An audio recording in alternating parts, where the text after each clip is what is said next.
દીકરાની જેમ હું એને સંભળાવું, હું એને ટોન મારીશ.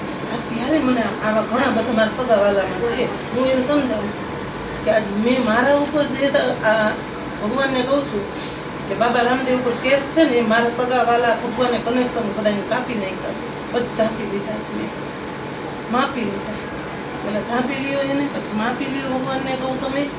અને આ કાર્ય છે ને, એક દિવસ છે ને હું આવું મારા સાહેબને લઈ આવું. આ તમારું છે ને આપણે એક મીડિયા ઇન્ટરવ્યૂ લેવું છે, કારણ કે કંઈક ઓછા માણસ ભગવાન વિશે અને પોતાના વ્યક્તિત્વ વિશે જાણતા હશે, તો આપણે એક એને રૂબરૂપ કરાવવું છે. હા, મને કીધું કે માતાની સેવા કરતી હતી. આપણે ઓલા નથી પત્રકાર માળિયાના, કેવા નામ, આ ઓલું શું નામ તમારો માળી, આપણે એ કે ભાભી તમારી સ્ટોરી લખવી છે. મેં તો સ્ટોરી તો હું લખું જ છું. તૈયારી કરી દેજો, આપણે મીડિયામાં પ્રેમ મીડિયામાં ચડાવી દઈશું. આ ઓલા નામ શું ત્રીજીમાં રહીએ છે પત્રકાર માળિયાનું? બુખારી. જો બુખારી, અચ્છા, સૈયદ બુખારી. ત્યારે તો માળિયામાં રહેતા હતા અને મને એવું લાગતું હતું હજી જેમ રજાક બુખારી.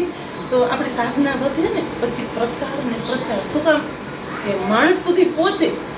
અને ઓલું માણસ શું સોચે કે હોશિયારી કરે છે, રામ છે, સેવા કરે છે. તમારા તપીની અંદર તમે આટલું રાંધ્યું છે ને, પણ આપણે અંદર મનની અંદર એવું લાગે કે હાલો જમવાનું ટાઈમે કોઈ આવી ગયું, પણ એની અંદર જે વખત રંધાઈ ગયું ને ત્યારે ખબર પડી ગઈ છે કે આમાં કેટલા વરવા. દાને દાને पे लिखा खाने वाले का नाम કે સાईं, હું આ દુહો બોલું કે સાईं तना दीजिए सामे कुटुंब समाय मैं भी भूखा न रहूं साधु भूखा न जाए कबीरा साधु भूखा न જાય.